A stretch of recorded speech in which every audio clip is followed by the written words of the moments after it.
இன்றைக்கி ஆரஞ்சு பழத்தில் ஒரு சாதம் செய்ய போகிறோம். அது எப்படி செய்கிறது, என்னென்ன பொருள் தேவைன்னு சொல்கிறோம். பாஸ்மதி ரைஸு 1 கப்பு, 1 கப் தேங்காய் பால், 1 கப் ஆரஞ்சு பழ ஜூஸு. அதுக்கு ஆரஞ்சு பழ ஜூஸ் இது பாருங்கள், இந்த மாதிரி ஆரஞ்சு பழத்தை 5 பழம் புழிஞ்சிருக்கேன் ஜூஸு. எக்ஸ்ட்ரா ஒரு ஆஃப் பழம் நான் எடுத்து வச்சுருக்கேன் புளியில். இது மேலே டெக்கரேஷன் பண்ணுறதுக்கு வச்சுருக்கேன். 50 கிராம் எண்ணெய், உப்பு தேவையான அளவு, மிளகாத்தூள் 1 ஸ்பூன், இஞ்சி பூண்டு நசுக்கினது, ஒரு 4 பல் பூண்டு, ஒரு துண்டு இஞ்சி நசுக்கி தான் வைக்கணும். நெய் 1 ஸ்பூன், கரம் மசாலா 1/2 ஸ்பூன், பச்சை மிளகாய் 4, சோம்பு 1/2 ஸ்பூன், பிரிஞ்சி இலை 3, பட்டை 4, லவங்கம் 5, வெங்காயம் ஒரு பெரிய வெங்காயம் இந்த மாதிரி நீட்டாக அரைஞ்சி வச்சு பிரியாணி கறிகிற மாதிரி அரைஞ்சி வச்சுருக்கேன். கொத்தமல்லி, முந்திரி பருப்பு, மேலே அலங்காரத்துக்கு இது 10 பல் வச்சுருக்கேன். 1 கப் ரைஸும் ஒரு பாத்திரத்தில் போட்டுட்டு தண்ணி ஊற்றி அலசிட்டு ஊற வச்சு ஃபஸ்ட்டு இதை செஞ்சுருங்க. அதுக்கப்புறமா தாளிக்கிறதுக்கு சின்ன குக்கர் 1 கப் தான் பண்ண போகிறோம். அதனால சின்ன குக்கர் வச்சுருக்கேன். அடுப்பு பற்ற வச்சு அதில் வச்சுட்டு அது காஞ்சிடுச்சு. இப்போ 1 ஸ்பூன் நெய்யை ஃபஸ்ட்டு போடுறேன். இதில் இந்த முந்திரி பருப்பை ஃபஸ்ட்டு வறுத்துக்கலாம். எடுத்துடலாம். 50 கிராம் எண்ணெய் ஊற்றுங்க. நீங்கள் எண்ணெயில் சமைக்கிறீங்களோ அந்த எண்ணெய் ஊற்றினா போதும். காஞ்சிடுச்சு. இது பாருங்கள், பிரிஞ்சி இலை, பட்டை, லவங்கம், சோம்பு 1/2 ஸ்பூன், வேணா ஒரு ஏலக்காய் கூட போட்டுக்கலாம். பச்சை மிளகாய் போட்டுக்கலாம். இதில் ஒரு வெங்காயம் போட்டுக்கலாம்.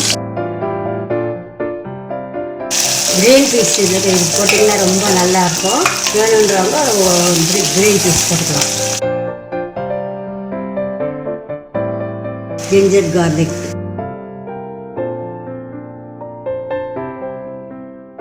இது வதங்கும் போதே கரம் மசாலா 1/2 ஸ்பூன், மிளகாத்தூள் 1 ஸ்பூன், தனி மிளகாத்தூள், காஷ்மீரி ரெட் சில்லி பவுடர் போட்டுக்கிறேன். காஷ்மீரி ரெட் சில்லி பவுடர் கொஞ்சம் கலர் கொடுக்கும், அதனால் அது போட்டுக்கிறேன். தனியாக கலர் போடலை, இதுவே கலராக இருக்கும், அதனால் கலர்லாம் நான் சேர்த்துக்கலை. எடுத்து வச்ச 1 கப் ரைஸு அதிலேயே போட்டு கொஞ்சம் வதக்கிக்கலாம். 1 கப் போட்டு அப்படியே இந்த நெய் எண்ணெயில் இது கட்டிக்கலாம்.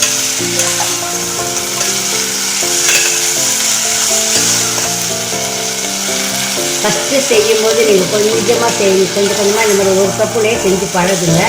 நல்லா வந்த பிறகு நீங்கள் எவ்வளோ இதே தூக்கி நிறைய செஞ்சுக்கலாம். 1 ஸ்பூன் உப்பு. அது வேகிறதுக்கு இந்த கப்பாலேயே ரைஸ் போட்ட கப்பாலேயே 1 கப் தேங்காய் பால், 1 கப் ஆரஞ்சு பழ ஜூஸ், 2 கப்பு தண்ணி ஊற்றுவோம் இல்லையா, 1 கப் ரைஸுக்கு வேகிறதுக்கு. அதுக்கு பதிலாக 1 கப் தேங்காய் பால், 1 கப் ஆரஞ்சு பழ ஜூஸ். இது கொஞ்சம் ஸ்வீட்டாக இருக்கும். இது ஸ்வீட் வேண்டாம், கொஞ்சம் புளிப்பு வேணுன்றவங்க லெமன் கூட புழிஞ்சிக்கலாம். தேவையான லெமன் புழிஞ்சிக்கலாம். ஆனால் இப்படியே செஞ்சீங்க அதே டேஸ்ட் நல்லாயிருக்கும். இப்படியே செஞ்சிடலாம். இப்போ இந்த குக்கரை மூடிடலாம். ஆவி வரட்டும். ஆவி வந்த உடனே எப்போவுமே இந்த மாதிரி ரைஸ் பண்ணுறப்போ நல்லா ஆவி வர வைக்கணும். ஆவி இப்படி வச்சிங்கன்னா ஆவி வரும். அப்போது இதை வெயிட்டை போட்டு 10 நிமிஷம் சிம்மில் வச்சு ஆஃப் பண்ணிவிடுங்க. நல்லா ஆவி வருது. இப்போது இங்கே பாருங்கள், வெயிட்டை போட்டு அடுப்பு சின்ன அடுப்பில் சிம்மில் போட்டுருங்க. சும்மா 10 மினிட்ஸ் ஆகிடுச்சு. வெயிட் போட்டு சிம்மில் வச்சு இப்போ எடுத்துடலாம். ஆஃப் வெயிட் இறங்குற வரைக்கும் வெயிட் பண்ணுவோம். உள்ள பாத்திரத்தில் ஒட்டாமல் நல்லா அழகாக வெந்து நல்லா வந்துடுச்சு. இப்போ நான் கார்னிஷிங் பண்ணி காட்டுறேன். ஆரஞ்சு ரைஸ் ரெடி ஆகிடுச்சு. ஆரஞ்சு பழ ரைஸு அது மேலே இப்போ கொத்தமல்லி தூவிட்டு இந்த வறுத்துள்ள அந்த நெய்யில் அந்த முந்திரி பருப்பையும் தூவிட்டு ஆரஞ்சு பழம் எடுத்து வச்சுருந்தேன் இல்லையா, அதையும் இதை பழத்தையும் வச்சு அழகாக கார்னிஷிங் பண்ணிவிடுங்க. பாருங்கள், அழகாக கார்னிஷிங் பண்ணி ஆரஞ்சு பழ ரைஸ் ரெடி ஆயிடுச்சு.